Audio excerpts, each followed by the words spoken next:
we're slightly closer to home on the HAPPI theme, looking at what makes an award-winning HAPPI scheme. Just by way of background, just to say that as COVID was taking hold, we quickly realised as part of our business continuity plan that the sort of really popular regional meetings and roundtable events that the Housing LIN has been running for many years face-to-face at many schemes and offices around the country were no longer going to be available during lockdown. So we quickly, as part of our going digital approach, sort of set out a new way of trying to engage and consult with our members to continue showcasing what's really great out there, and also to maintain learning and improvement activities. So the HAPPI Hour is something that we developed over the summer, and we tested this concept out with several smaller events to really sort of promote the way the Housing LIN was sort of publishing events, and one of those was the actual fact sheet that Lois referred to, and these proved very helpful, and as country went into lockdown, it became a really good way of how we can maintain our shared learning and improvement activities. So we're now pleased to roll these out, and if you're signed up to receive our emails, you will know that we've now announced also our October programme. So please do have a look at that on our events page on our website and book a place as soon as you can. But just coming back to the HAPPI theme before I hand over to Jenny and Mary, some of you will know that on the HAPPI front, it's now over 10 years since the first HAPPI report, and I know Jenny will refer to it in her presentation. What many of you may not know is I jointly commissioned that when I was at the Department of Health, along with then Department of Communities and Local Government colleagues, and it was project managed by the then Homes and Communities Agency, now Homes England, and a number of leading architects helped to co-write that, and PRP actually were on the advisory board of that project as well. I've written 3 of the subsequent 4 HAPPI reports over the last 10 years for Lord Best's APPG. And if you're not aware, the current APPG inquiry is looking at the housing experiences of people with dementia. So again, please do contribute to that and send any submissions on that. And we hope to report in February of next year. But back in 2010, we were also proud to support the National Housing Design Awards, and we have sponsored these ever since. And this year's winners were PRP with Grants Hill Court, which is the focus of this afternoon's HAPPI Hour. So we can't now visit schemes, so we can give you a virtual look into these schemes.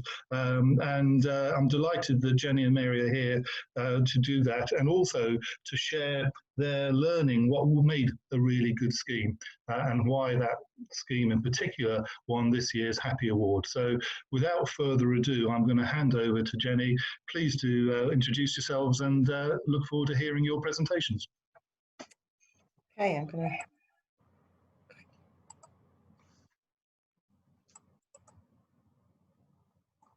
Can everyone see the first slide?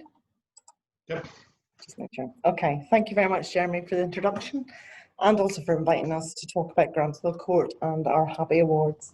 I'm Jenny Buterchi, and I'm accompanied here by Mary Hutchison, who's Associate Director in our team and was the design architect for the project.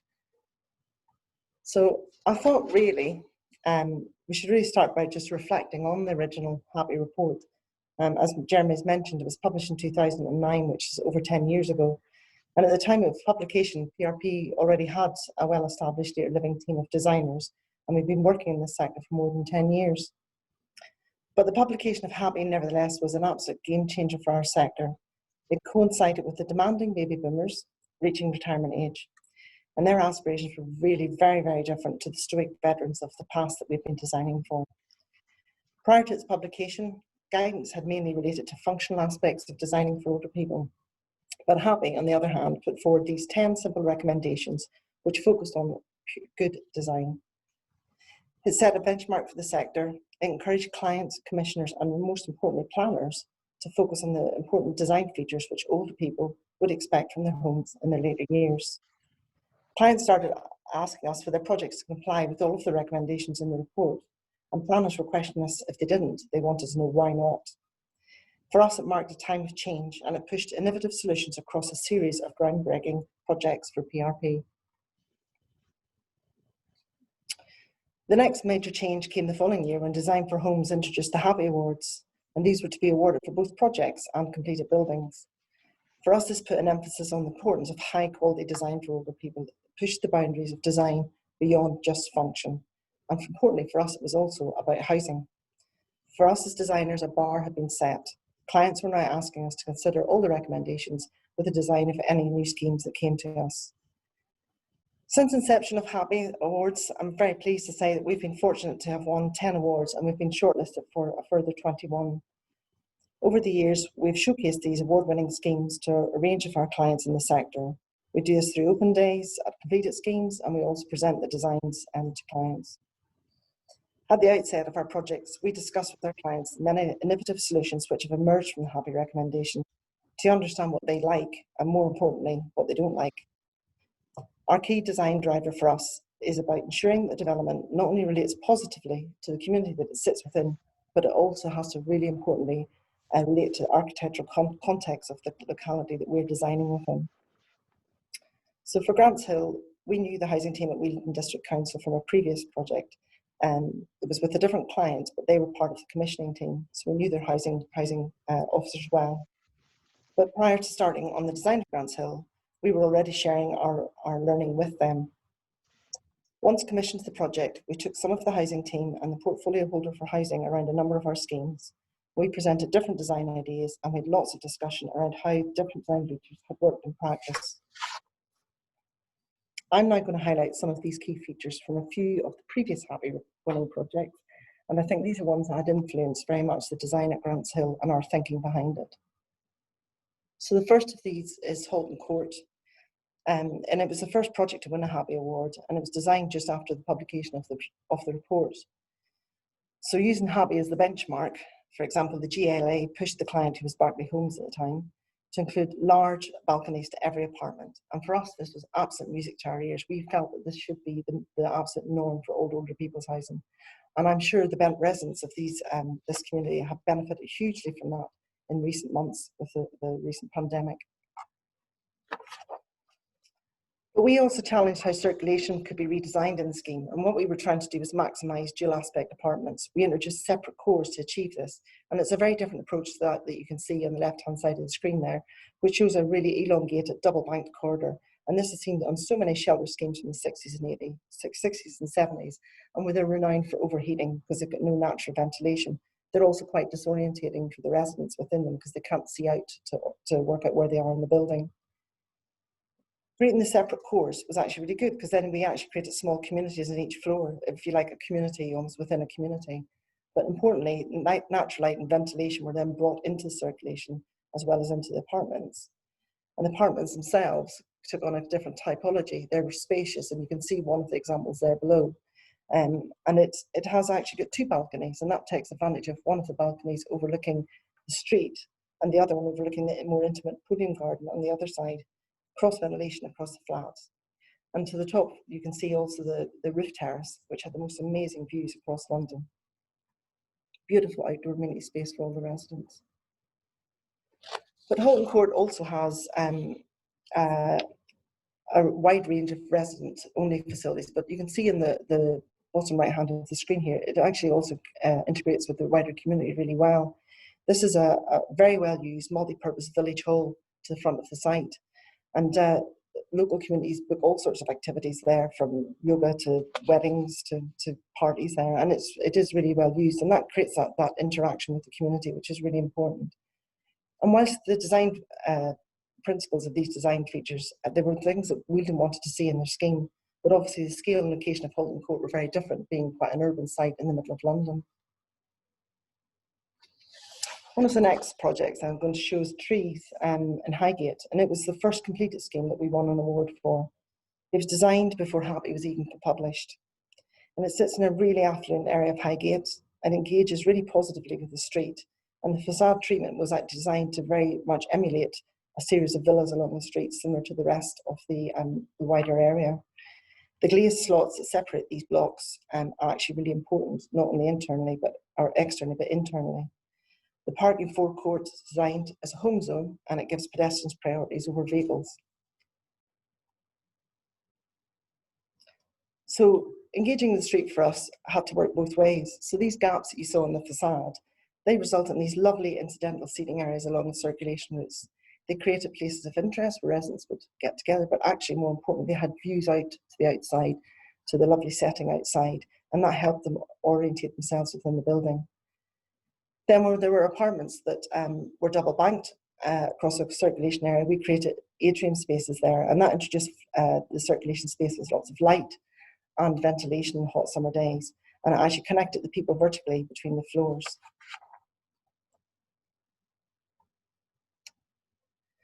So the Oaks in Merton is the next one. This is a shortlisted one scheme, and we visited this with Wheaton District Council and their councillors for housing.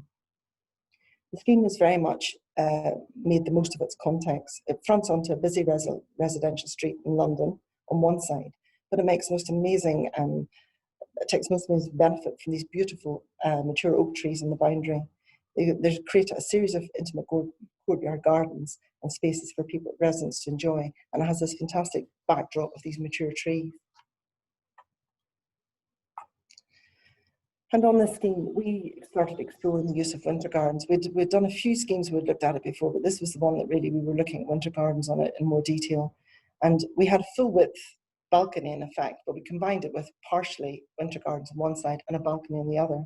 And you can see the way it's been split in two, with one half enclosed by the glazed winter garden and the other half left open. The balcony and the winter garden are both spacious enough to allow a wheelchair to easily turn and for you to have some garden furniture to enjoy the outdoors. However, this arrangement does create some slightly more complex detailing, as you can see here, and it ends up with a dividing door between the two, and that actually limits the use of the space as one in the summer. And this was something we talked a lot with Wheaton about at the time. St Bede's in Bedford was our first development to win both a project and a completed award. It provides care-ready apartments of mixed tenure, with the new build design enclosing a series of small courtyard gardens. There were two Victorian buildings on the site, which were formerly part of St Bede's School along Bromham Road, and these were refurbished to form part of the development. They're really sensitively linked into the new build, with the elevational treatment taking its cues from the strong architectural quality of the original buildings. And you can see that with the gables and the colour of the brickwork on this image. The apartments at St Bede's, they're really spacious, care-ready. Many of them have these full-width balconies, and the balconies being this wide on them actually adds to the feeling of space from when you're within the apartments. They provide shading in the warm summer months, and they also allow for windows to not be on restrictors. And actually this in turn really increases the ventilation into the apartments themselves, which is really important. And the feedback we received on St Bede's from the residents that live in these particular apartments was that they were the main reasons that they chose to live there in the first place. So on the right, you can see one of the communal lounge spaces, and they're designed to be very sort of lively, multi-purpose spaces, and they open onto the foyer itself. This makes the spaces not just inviting for residents, but also allows them to see part of the internal circulation, or to be part of the internal circulation, so your circulation doesn't just become a long corridor. Then the atrium that you can see on the left-hand side is right at the heart of the residential part of the development, and it helps with orientation, and it also deals with what is a very difficult change in level in a very accessible way. So you can see actually around the boundary of that wraps a ramp for people to easily access the other part of the building. Then came Pilgrim Gardens in 2014, and it has some really lovely detailing and some very nice design elements in it that we really drew on for Grants Hill Court. I mean, it really did set the precedent, I would say, for Grants Hill, this scheme, and a lot of the similarities for us that we were able to draw on as designers. It has deck access onto a shared garden, which you can see in this image. And this allowed each of the apartments to have opening kitchen windows to the outside. So that brings not only natural daylight into the kitchen, but actually it also maximises the ventilation of the flats, because the flats are now automatically dual aspect. The other thing about Pilgrim Gardens was it shared a site with an existing care home, and the existing care home was to remain on site. And the landscape courtyard that you can see here, it had created this degree of separation between the two developments, but still allowed the two communities to engage with each other. And I think it's very successful, actually, how the two parts have come together on this. But the winter gardens at Pilgrim Gardens were very sleekly detailed winter gardens, and they've been a huge success with residents. They're very easy to use. The panels slide across very, very easily, and they provide these full width balconies in the summer when open. It's a really lovely, bright, airy extension to the living space in the winter. And one of the residents at Pilgrim Gardens told us that she had been able to start sewing again as the daylight in that space was so good that she was able to put her sewing machine in the winter garden. So back to Grants Hill Court. In May 2015, PRP won a competitive bid for the design of Grants Hill Court. And this was to be a new retirement living scheme for older people. And Wealdon District Council, by this time, they'd done a lot of learning and they had a really strong vision of what they wanted to achieve in the scheme. We always say that good buildings come hand in hand with good clients, and they had their vision really, really resolved at this stage. Brief to the side of this, and that very much at that stage, in the competition stage, everything that they wanted was encompassing the HAPPI recommendations. The site itself, as you can see in red here, had a vacant general needs housing scheme on it, built in the 1970s.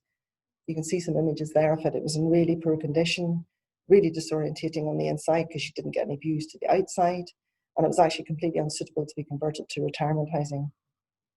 Wealdon needed housing for the over 55s in Uckfield to meet their housing need, and the Grants Hill site was allocated for redevelopment due to its fantastic location, which I'm now going to elaborate on.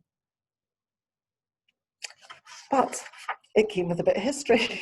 So for those of you that are old enough to remember, this was the last place that Lord Lucan had been seen before he mysteriously disappeared in the 70s. He was on the run at that stage for alleged murder. But thankfully for us, his remains were never found on the site. And it sits, despite this more recent history, it does actually have an amazing history behind it. It sits on the edge of the Uckfield Conservation Area, which you can see in blue. And the conservation area provided this real wealth of architecture detailing and historic context to draw upon. And if you look at the two photographs there, you'll see where we've pulled some of the architectural language from Grants Hill Court when Mary does her presentation. The image at the bottom is the Holy Cross Church, which is highlighted as a little star, which we could see from the site itself. You could see the spire. And the image above it is one of the church buildings with this really delicate chimney-like feature at the top of the building. The site itself is incredibly well connected to the wider Uckfield community. Although the route to drive there is a little bit convoluted, it's actually really, really easy to walk to High Street, and there's an amazing variety of shops and cafes and restaurants there. But it wasn't just that you could walk down to the town centre easily. The routes were delightful. They're pedestrian routes only pass, and they're lined with greeneries and trees on the way. With the site itself, there are also two really key green spaces, which Mary's going to elaborate on in a moment. These provide us with immediate community assets for the new development. To the north was a small development of bungalows owned by the Thomas Scanlon Trust, and they shared a green space with the site. To the southeast was Uckfield Bowling Club, which was actually still quite a lively and vibrant bowling club. And these two key assets they provided proved to be central to our design concepts for the scheme. I'm now going to hand over to Mary, who's going to tell you about the scheme itself. So thank you, Jenny, and good afternoon, everybody. I'm going to explain the design characteristics behind the scheme and hopefully demonstrate the key HAPPI principles that have been employed here. Firstly, a few facts and figures about Grants Hill Court. It's a local authority scheme, and as you know, developed by Wealdon District Council. It provides independent living for older people. There are 49 one-bedroom apartments, 16 one-bedroom plus apartments, and 2 cottages. So 67 dwellings, so tongue twisted there, in total. All the apartments are for affordable rent. So the scheme received a unanimous planning approval in March 2016, with the committee members praising the new design as the jewel in the crown for Uckfield. It was completed in 2019 and is now fully occupied. As a response to the site analysis that Jenny's talked about, we have 3 clear concepts for the design at Grants Hill Court. The first was to bring together the green spaces and the movement across the site. Our aim was to celebrate the established uses on the site, particularly between the Thomas Scanlon Trust and the Upfield Bowling Club, and to prioritise the pedestrian routes. This was particularly special here, given the advantages of the site location in the town centre. Our second concept was to build upon the work that the older people work with the older people community that already exists on the site, the Thomas Scanlon Trust. We felt strongly that the social heart of the new building should join this community with that of the new residents to Granthill Court. And our final concept was to ensure that as many apartments as possible would have good orientation to enjoy the sunshine for at least part of the day, and as a starting point to providing an energy efficient and sustainable building. This orientation also sets the framework to enjoy the great views that the site has to offer, from both the elevated position across the valley to the west, which is down the page, and into the conservation area to the east. You can just see Holy Cross Church highlighted with a star above it on the diagram. The site plan here shows the building in its context, and we can see how those concepts are embedded within the proposals. Our aim is to design a simple plan form that offers clear organisation of the site and provides good orientation within the building. The movement around a building and views from within are key drivers here. The vehicle access is off Oakley Way to the right of the plan. But as we've heard from Jenny, this site is more about the pedestrian connections to Upfield and the footpath link off Church Way that brings you straight to the heart of the scheme.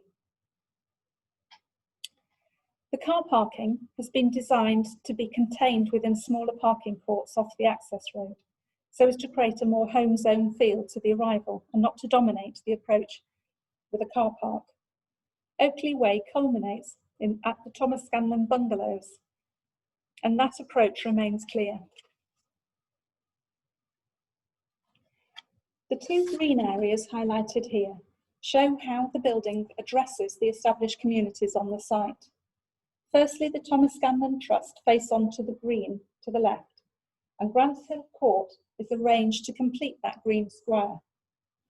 The established trees have been retained, and the communal spaces in the new building look out to provide an active frontage.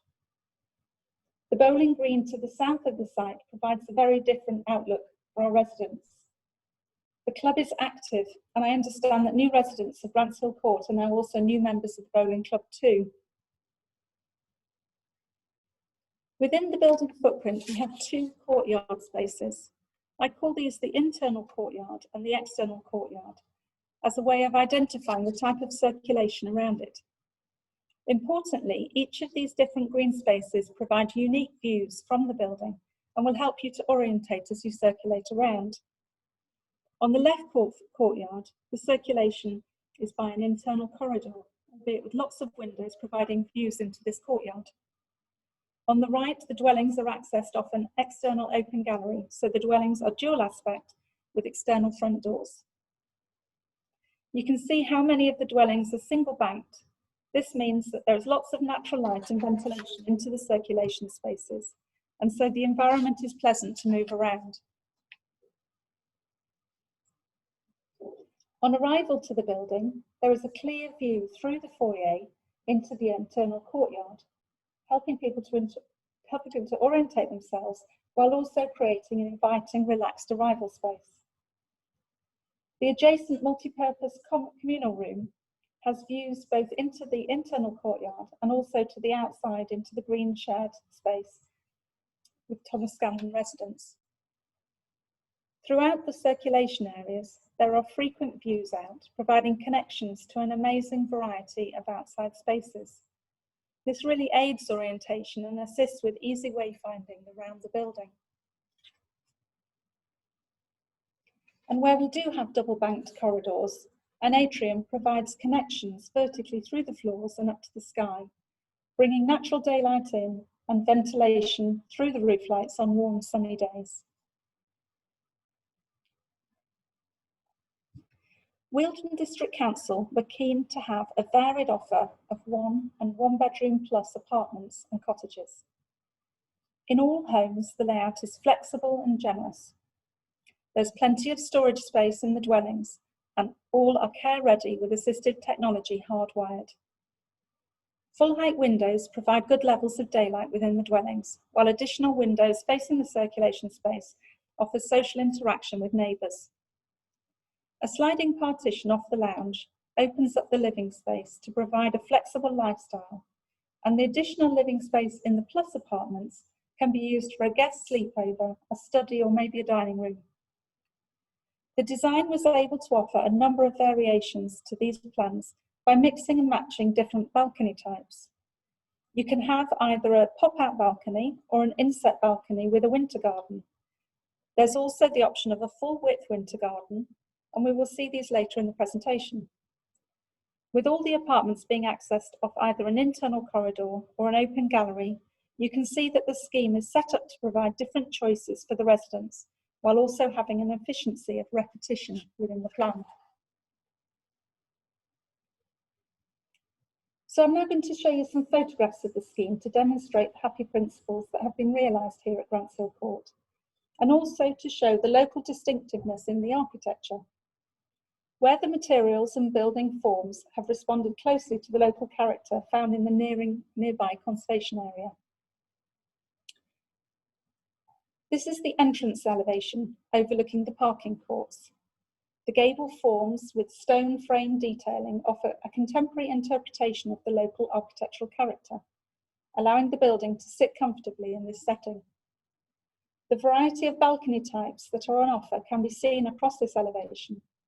In the gables, the balconies are full width of the apartments and have winter garden enclosures, allowing the spaces to be used all year round.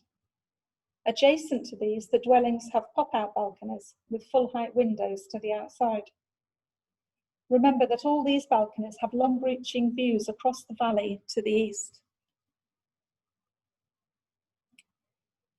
Here we can see the connectivity across the green between the Thomas Scanlon bungalows and Grants Hill Court. The footpath leads to the town centre, and the Thomas Scanlon bungalows face onto the green. You can just see them to the left of the image. And to the right, hidden from view, is the communal lounge, where both communities can come together to socialise. You can just see the patio to the lounge on the right. This is a really peaceful green space, and the beautiful trees provide very welcome shade in the summer. Wealdon District Council engaged with Upfield Bowling Club at the onset of the project to ensure the longevity of the club. Now the building is complete, there is a happy relationship between the club and the residents, and the club provides an active outlook for the residents to enjoy. If you like bowling, then this is the place you would choose to live. Incidentally, the lady standing on the top floor balcony looking down is now a member of the club. She used to play bowls competitively and had to stop because of health reasons. She's now having a gentle go at playing again. She loves her winter garden, and especially being able to sit and look out through the winter. On entering the building, there are clear views into the enclosed courtyard, aiding orientation.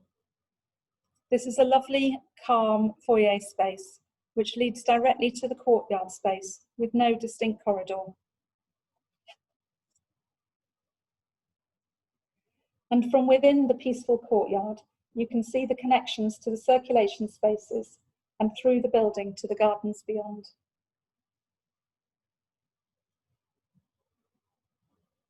Inside the building, there are moments to catch vistas of the outside at the ends of corridors. The atrium shown here provides connections vertically through the scheme from internal corridors, flooding the internal spaces with daylight. As you can see here, residents do use the incidental spaces around the building. They have said that they love the airiness of the corridor spaces when they step out from their apartments. They said they feel like they're living in a hotel. The external courtyard has a sunny aspect and an intimate feel to the garden. Full-width winter gardens were provided to these apartments to add a layer of privacy against the circulation of the external gallery.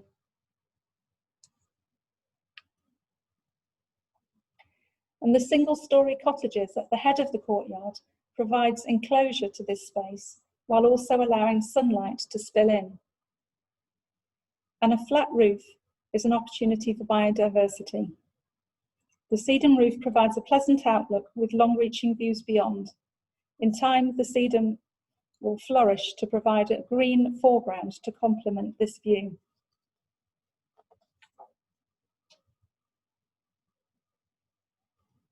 And across the courtyard, you can see activity in the kitchen windows, and the front doors have the opportunity for people to personalise their entrances with a shelf over the meter cupboards.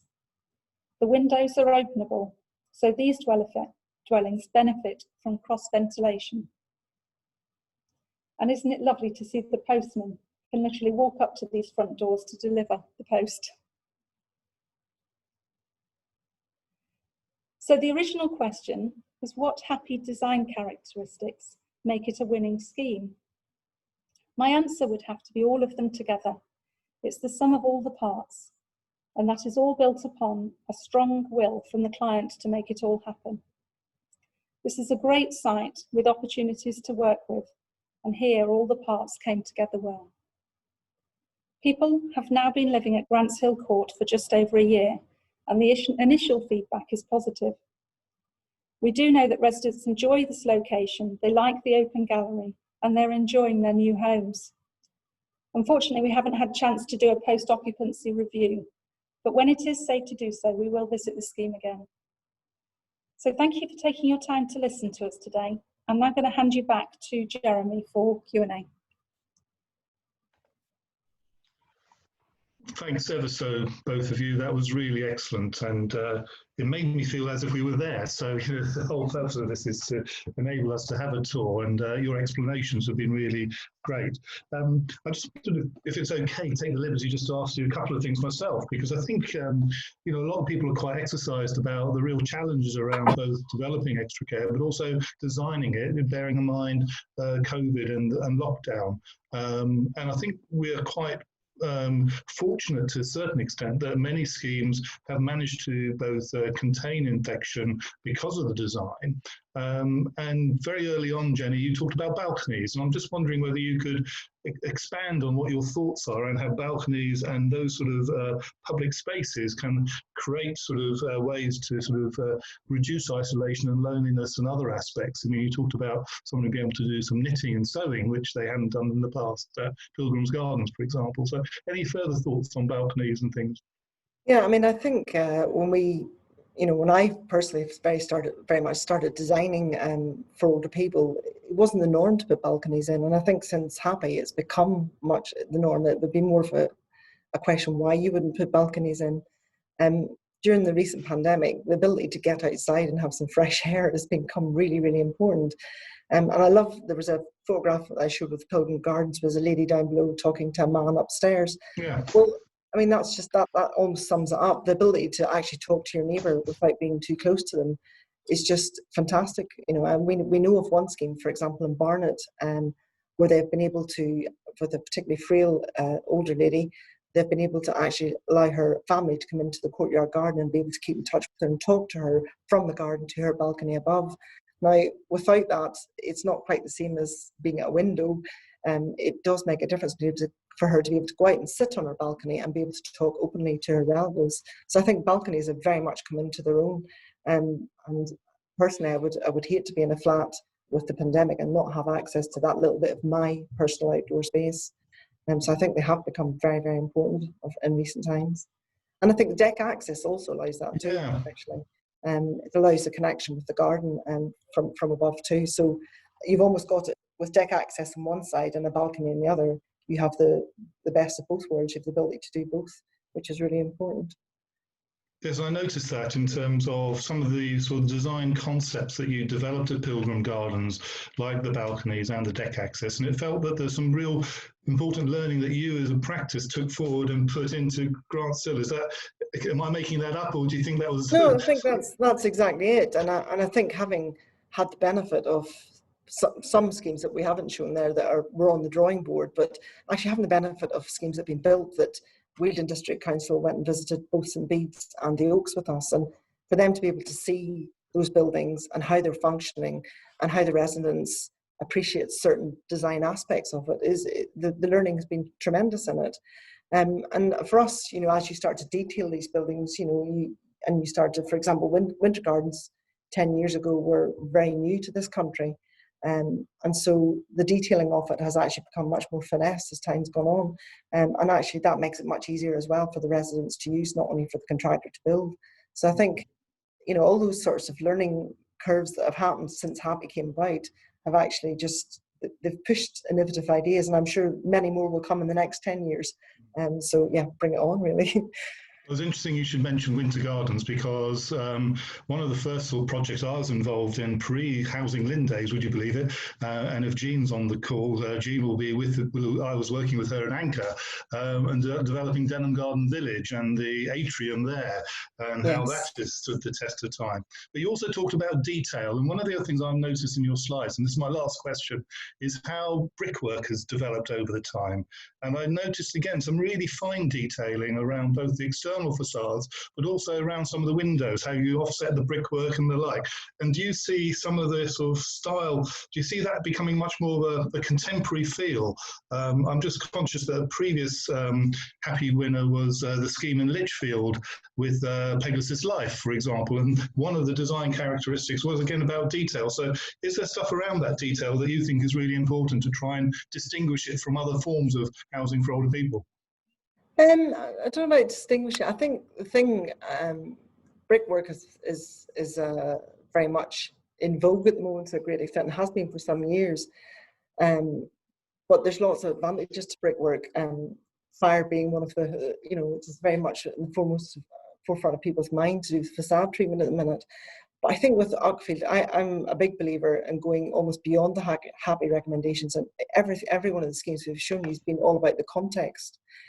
And when we looked at, we could have bored you for hours with the context of Uckfield and the conservation area, but when you go through it, there was some absolutely beautiful brick detailing on those old buildings, and all the detailing you see in Grants Hill, the elements that go around the window, the stone elements around the window, and there's another wall that's got a certain brickwork pattern. They've all been taken the reference from buildings we found in the conservation area. So we spent a lot of time looking at what was there and really getting to grips with it, because to us it was really, really important to actually make that connection with what was Uckfield about, making sure it related to its context, not just the community, but to its context, and it sat comfortably within that area, and even surrounding the site, because the conservation area wraps around the site. There's some really beautiful old houses with these amazing chimneys, similar coloured brickwork, and it was just really looking at the depth of those details, and I think that's what makes the quality, brings the quality to the design at the end of the day.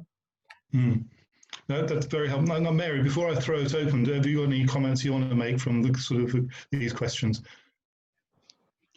No, only to reiterate really what Jenny's said. There were a lot of details that were very considered at Grants Hill, and I'm pleased you noticed them, Jeremy. It's a material that when we use brick, it tends to deliver our expectations, and the details are they're buildable and they're deliverable. And I think if you keep things simple, then the architecture will follow. Oh, thank you. That's really great. Lois, do we have any questions in the chat room that we can throw open and then invite some people to actually share their comments or perhaps their questions first? Yeah, we've got a couple of questions coming in. Thanks to everyone who submitted questions already. If you'd like to submit any more questions, just use the chat box. It'd be helpful if you could just use the letter Q before you enter your questions. So the first question is from Ian, and apologies, I don't know what organisation you're from, Ian, but he states that he's developing a scheme with a number of Cat 3 apartments, and can speakers or anybody else on the call give some indication or guidance for the percentage increase in internal space to uplift from a Cat 2 to a Cat 3, please? Do you mean from a general needs housing to older people's housing? Is that... Well, it may well, Ian, I don't know if you're there, but I suspect you mean from a retirement living or sheltered to a residential care, potentially, like on a close care or care village. if you want to unmute yourself, feel free to, and you can ask the question directly if you like.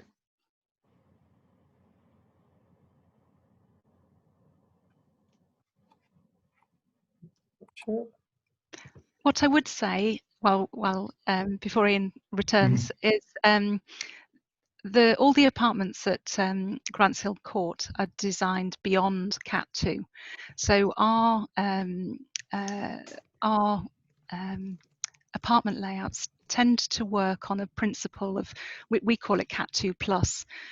They're some way between Cat 2 and Cat 3. They're not full, they don't meet the full wheelchair housing standards, but they certainly go beyond. They're accessible and they're adaptable. The limitation on a lot of our apartment layouts is the storage of wheelchairs. So we can turn a wheelchair within the kitchens, and we can turn a wheelchair within our bathrooms. So they could be made wheelchair adaptable to a very good level. Apologies, I was thinking C2, C3. You're absolutely right, Mary. Thank you. It is. We do go beyond category 2 in all the designs. We don't kit them out as fully category 3 because not everybody is in a wheelchair, and actually it limits storage spaces in kitchens, etc. if we do kit them all out as category 3. So, but definitely the space standards are well beyond what a category 2 dwelling would expect. I think Ian is unmuted, so do feel free to ask or make any comments, Ian. So we have got, I think we've developed one extra care scheme, again probably Cat 2 plus. In our forthcoming development, we're looking to include, as I say, a small number of Cat 3 apartments, but the guidance is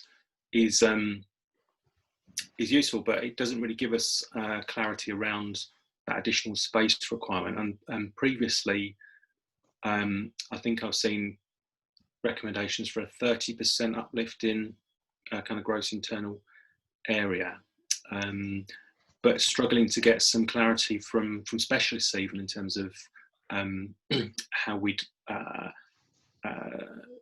just determine the kind of space requirements for those particular apartments. So maybe not a clear answer, but is that 30% a good rule of thumb?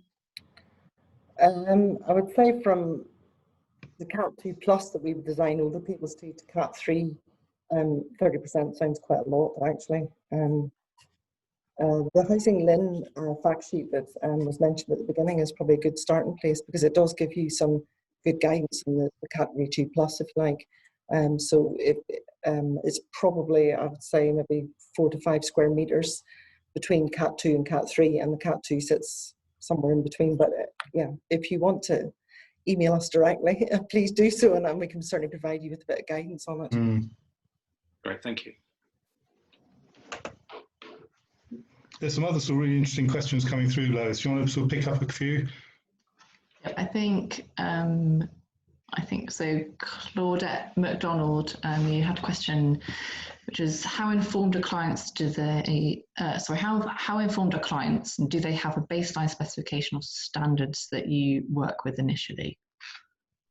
Good question. It depends on which clients we're working with. I would say, having been working in this sector for quite a number of years, we're pretty we kind of know a lot more about probably specifications and stuff than a lot of other architects to a great extent.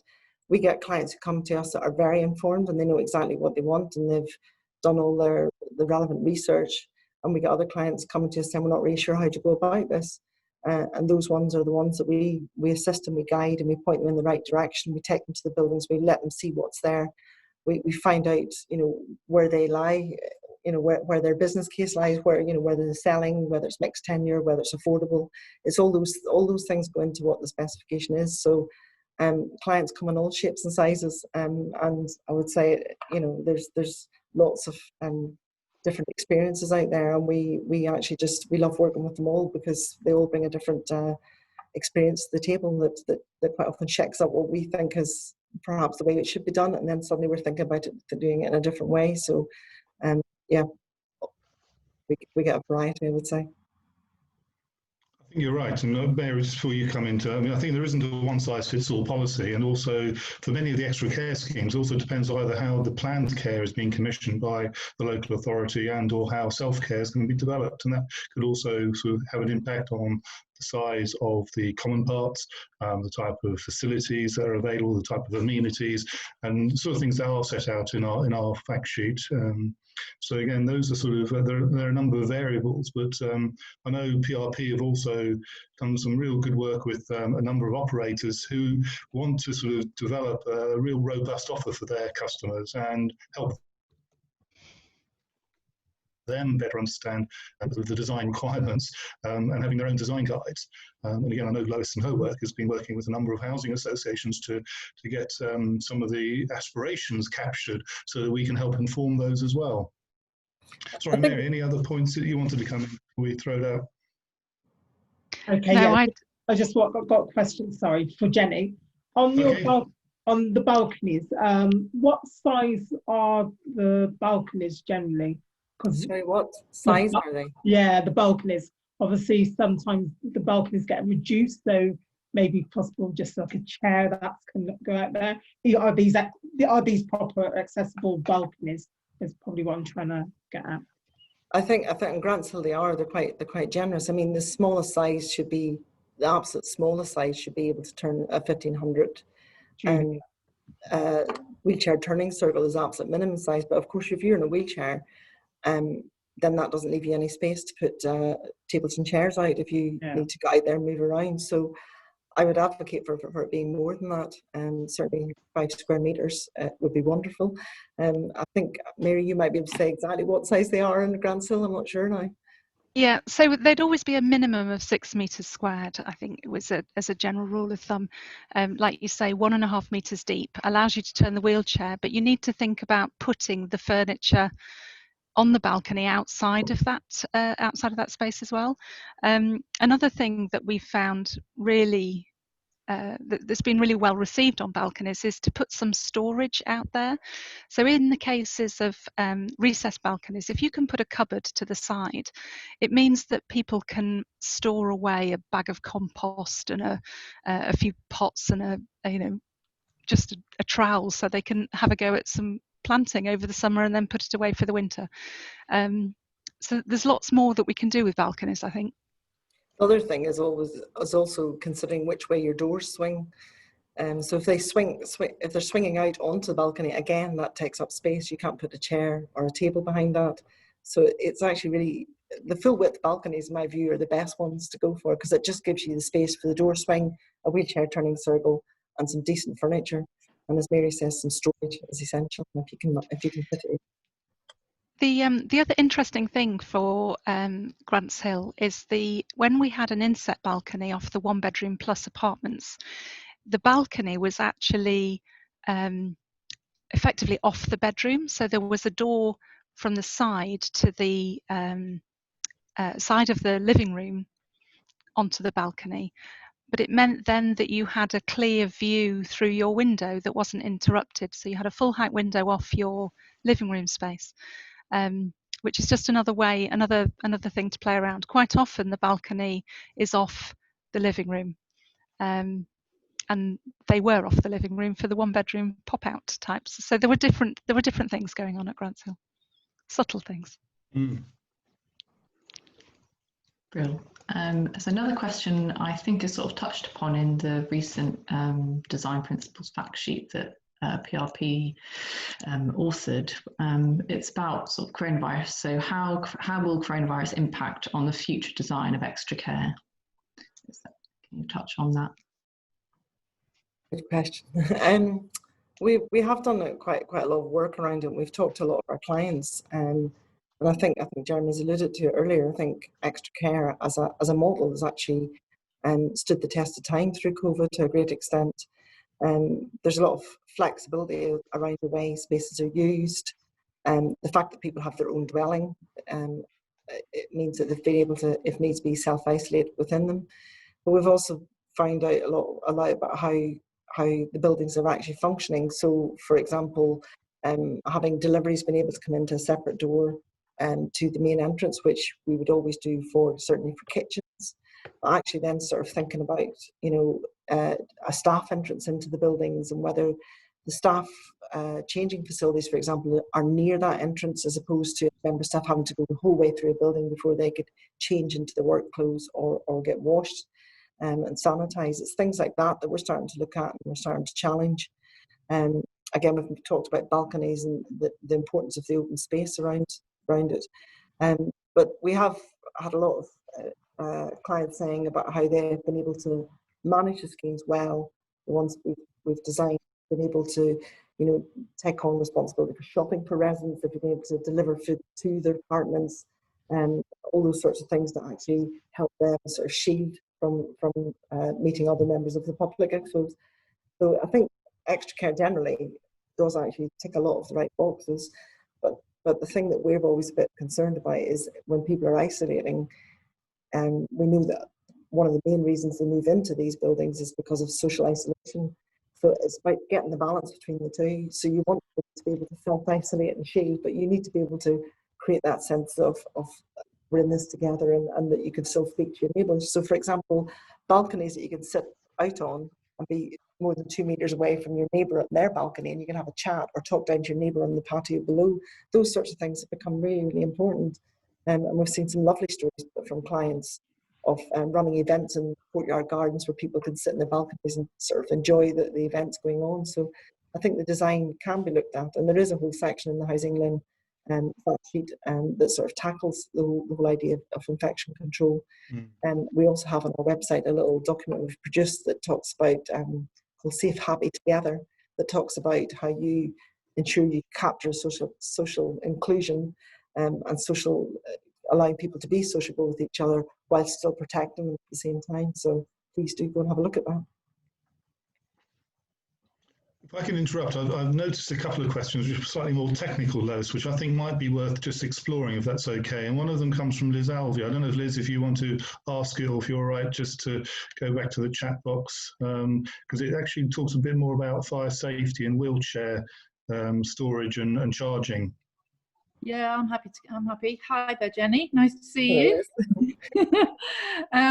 Yeah, we're developing designs for an extra care scheme at the moment, and one of the issues that's come up as a real challenge is now that there's an embargo on wheelchair charging in corridors and things, as used to happen regularly.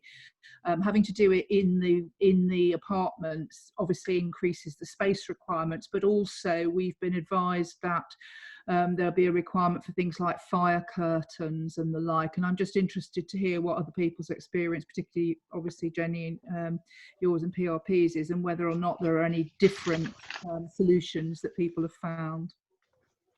So wheelchair charging in apartments, I wouldn't say it's necessarily come up as the major issue. The issue is more around buggies in apartments, and that's looked at. We are actually involved at the minute, as some people may well know, that we're actually involved with MHCLG at the moment, doing some research into specialist housing and care homes, and we're looking at fire safety in these particular buildings, and part of that is trying to understand the behaviour of operators, the behaviour of residents, and how they use the spaces, and what is likely to create an issue in terms of fire within them.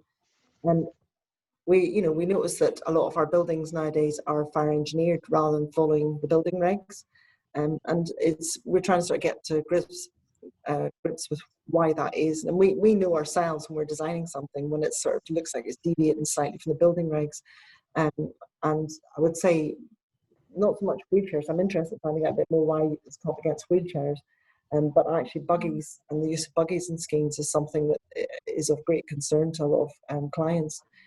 Fire curtains, again, this comes back down to usually a fire engineered solution, often around atria spaces.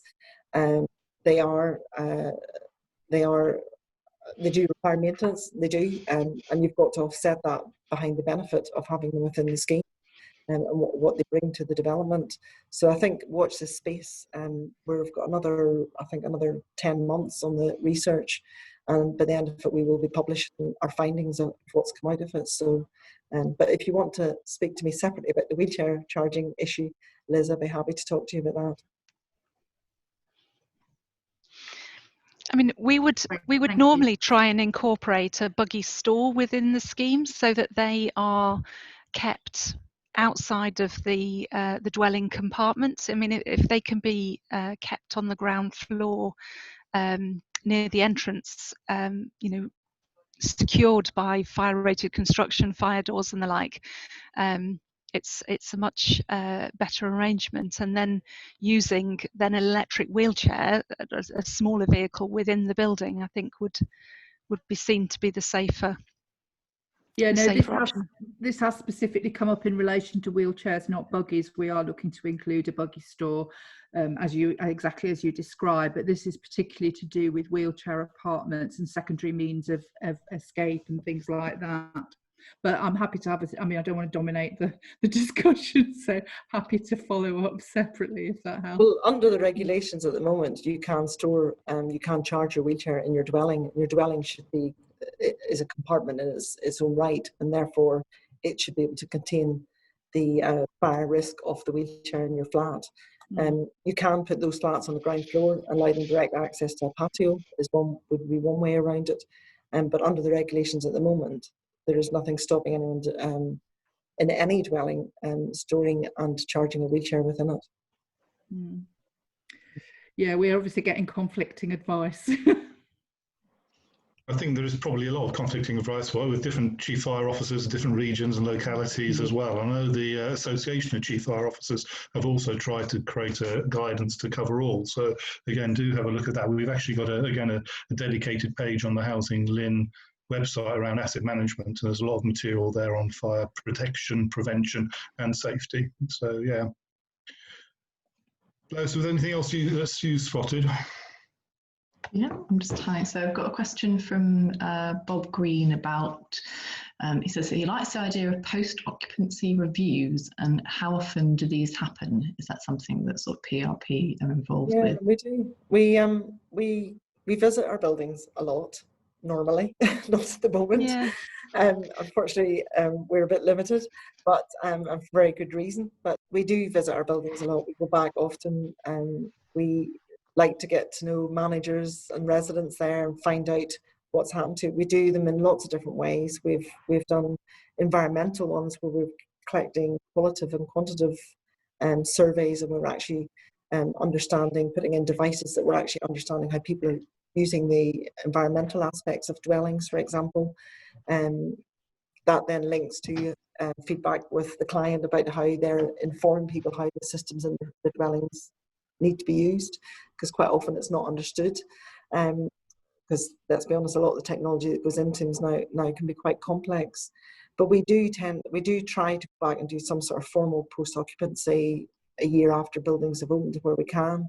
And we think it's extremely important, because without that, how do we learn where things haven't gone quite the way we wanted them to? And we also need to learn what's actually worked really well. So it is really, really important to everything we do that we get that feedback from our schemes.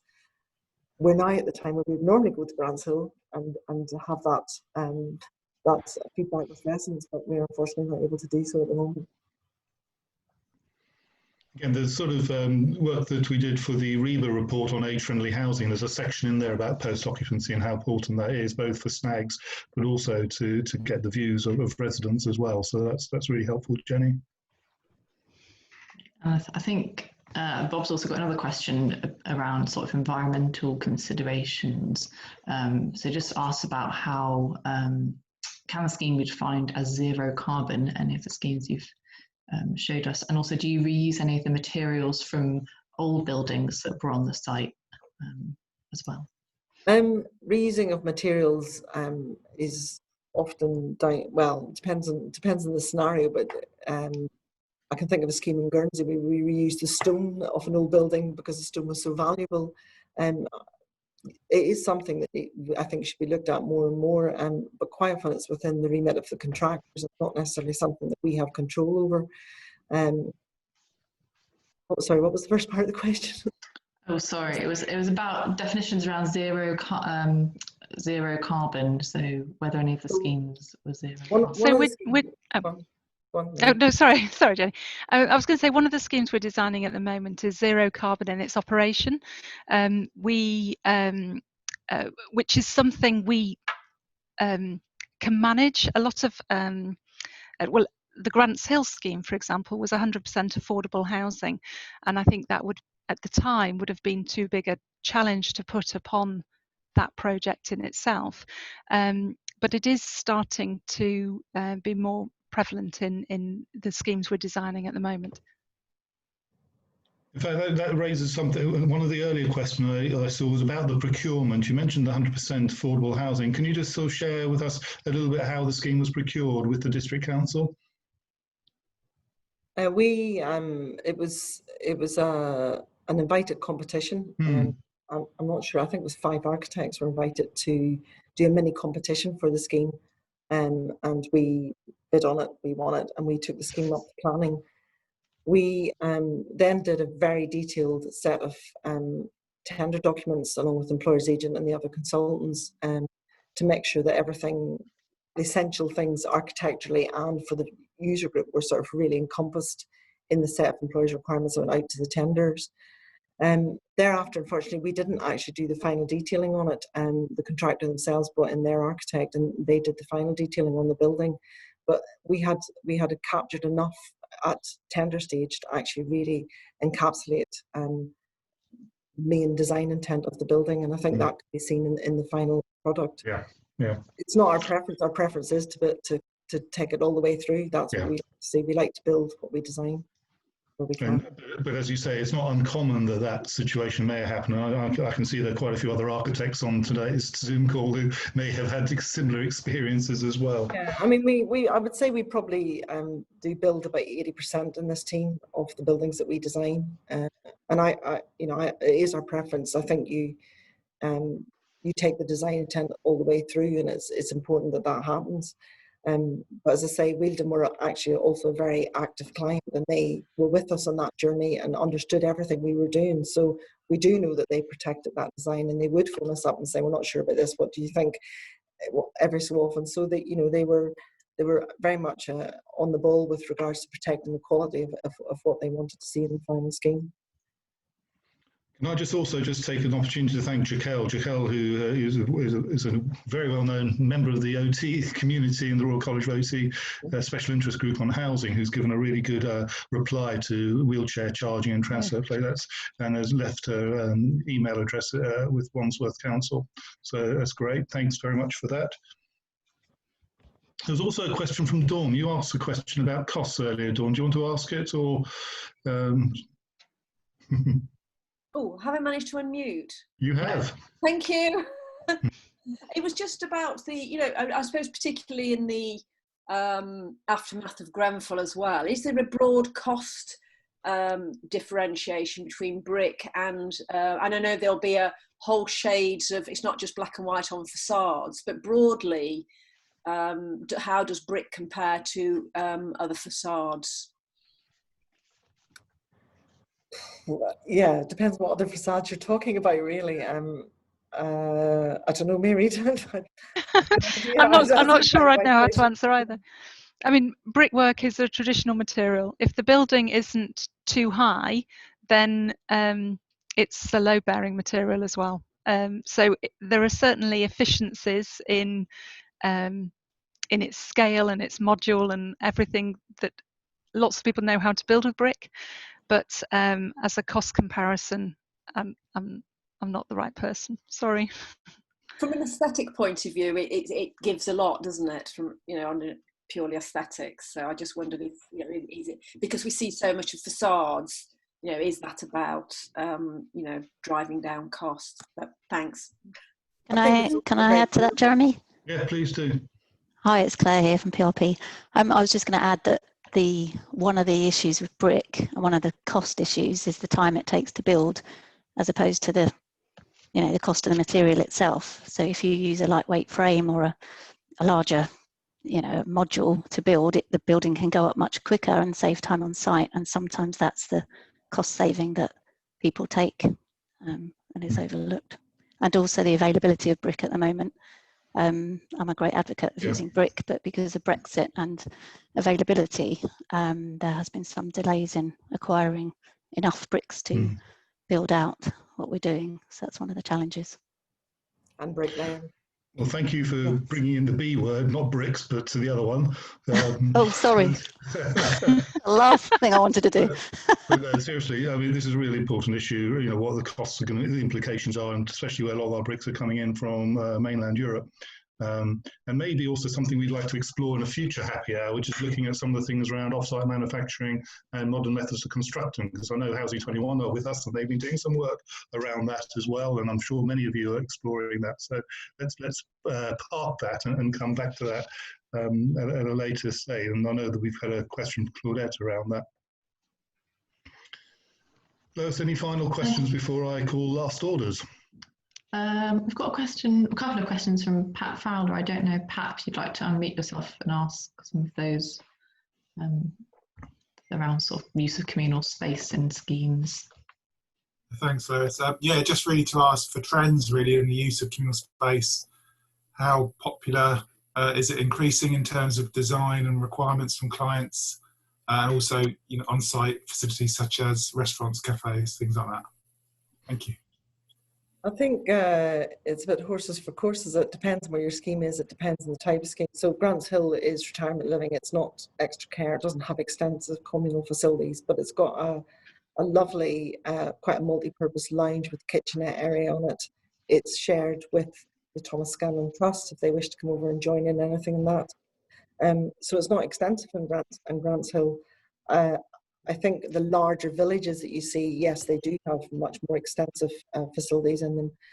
Personally, I think smaller spaces that are well used gives a sense of busyness to them, a sense of liveliness to them, and I think that's probably more important. It's how they're designed and not making them vast open spaces, really. So flexibility is good, but also actually having a purpose behind the space can equally be as good.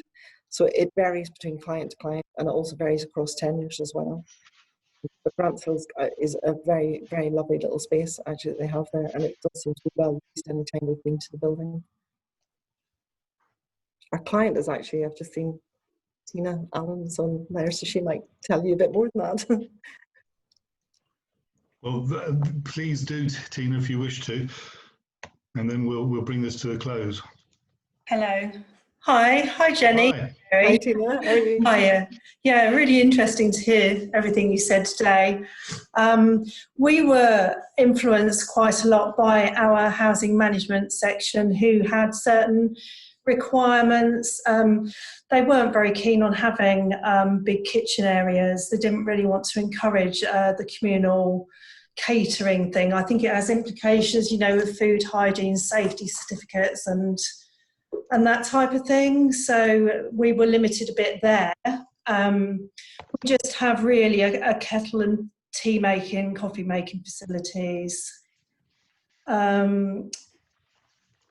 Yeah, so, and the communal provision, yeah, lovely lounge we've got, and the really nice courtyard area, but unfortunately I think the lounge has had to be closed off at the moment to stop people socialising, because they weren't actually very good at communal, you know, doing the distancing. So they've had to unfortunately close that, which is a shame. But it will reopen again. I think a lot of people's experiences under lockdown has been, you know, to close or to limit the numbers of people any time on time for social gathering purposes in communal areas, or at the same time those balconies and external spaces have been very popular.